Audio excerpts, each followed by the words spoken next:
Scientific American thought the advent of the parallel universes thing was so important that they published a special little issue on it. Isn't that wonderful? The venerable Scientific American, who was strictly materialistic for 120 years. Do you know what the quantum realms are? Well, with these discoveries here, do you think that matter is the only reality? No. Dark matter has been discovered.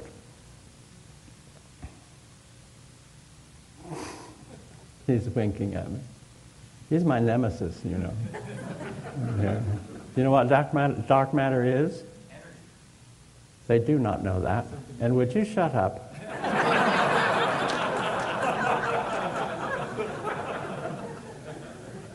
I think I should ask him to shut up because they've also discovered dark energy. Do they know what dark matter is? No. Thank you, Dr. Tiller. Do they know what dark energy is? They've also discovered subtle, sexy, erotic, all kinds of energies. These are the words they use to identify them.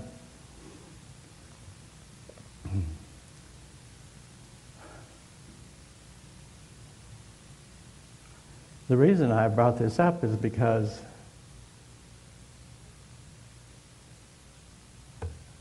astronomers and scientists began to discover that there was more stuff in the universe than matter alone could account for. So they've now worked it up. It's been shifting around the percentages of matter and all these other things and so forth and so on to where the matter as the only reality only now accounts for 4 to 7% of the universe. Scientists are saying that, not me. If I said it, they'd have thrown me out of the International Remote Viewing Association even. But matter's gone. I mean, it is not, well, it's here, of course, and we're trapped in it. But as the only reality for the only science, or the only science of matter has now begun to discover that matter is not the only reality. And do you think the media tell you that?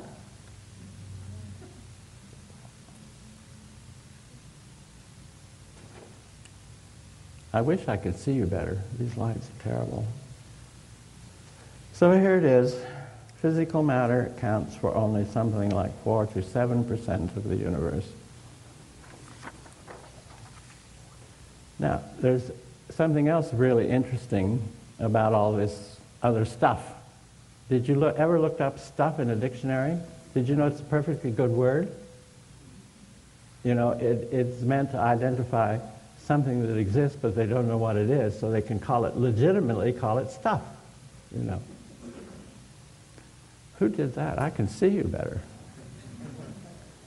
The thing about all this other stuff is that it all interpenetrates each other. Does anybody here know what the word interpenetrate means?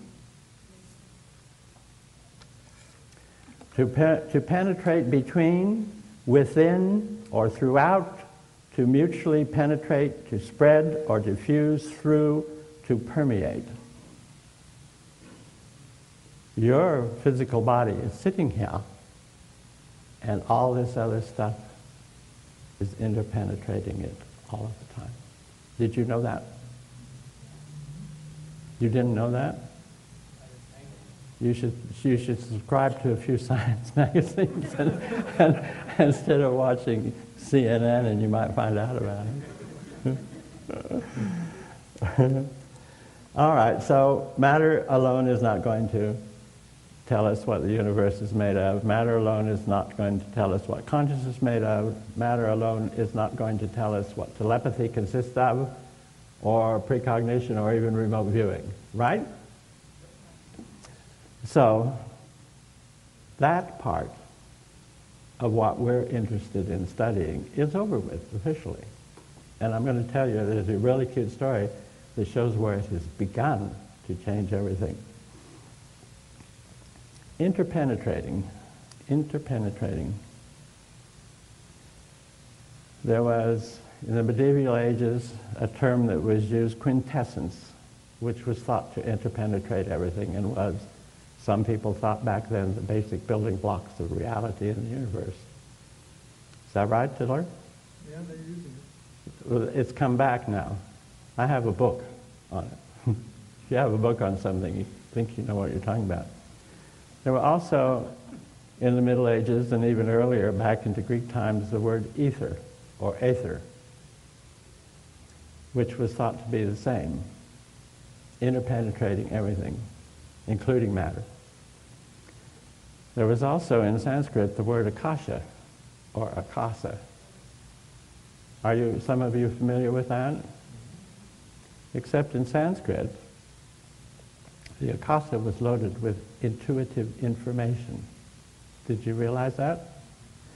That if you could get into the akasa, you could find out anything. Sometimes it was called the perpetual record, the record of everything that had happened or will happen, and so forth and so on. And these terms are drifting back into our postmodern sciences. You see, the modern age was firmly locked into materialism, and now that materialism has been locked down or reduced to 4%, these other things are going to become interesting. And that's why the future, what we're interested in, is going to change, because there may be some explanations in these other parts of stuff. Why does all information that's the human body process have to be explainable as physical source or processes? Are any of you asleep yet? Now, Sanskrit has a great deal to say about interpenetrating stuffs. And when Sanskrit was first translated into Western languages, you see, the interpenetrating concept, which is definitely in there. I have spent 2 years figuring this out, that there was the material level, there was this level, and they were all thought of as differently when they got translated in French and German and into English and everything. So we have the matter level, and we have the spiritual level, and we have this level, and so forth and so on. And these are thought of as distinct and separate, right? Stuff. Yeah. But they are stuff, and they're interpenetrating. And so in Sanskrit, other realities, see, I've entitled it, Sanskrit Other Realities. Oh, the quintessence book is entitled The Mystery of the Missing Mass of the Universe, the revised edition of the Fifth Essence, published in 1971 by Lawrence Krauss, Chairman of Physics at Case Western Reserve University, if you're all interested in reading that. These things are called lokas, L-O-K-A-S, and most of them are based on the root word bhur, B-H-U-R, meaning earth, matter, material existence, and experience of man's earth world. Though the bhur loka refers to the material universe, and it's the lowest of the universes, the levels, whatever you want to call it. Above that, I'm going to talk about it from the English point of view. Above the bhur loka is the bhuvar loka. And when you enter the bhur loka, you become into matter. You are forming yourself into the material world. When you come into the bhuvar loka, the world of vitalistic manifestation of embodied life existence, and becoming within emotions, passions, affectations, which desire is the pivot. This is called, in many mystical, the desire realm. Is any of that familiar to you? Just becoming matter doesn't do anything. You have to have desires and passions too. If you didn't have those, what would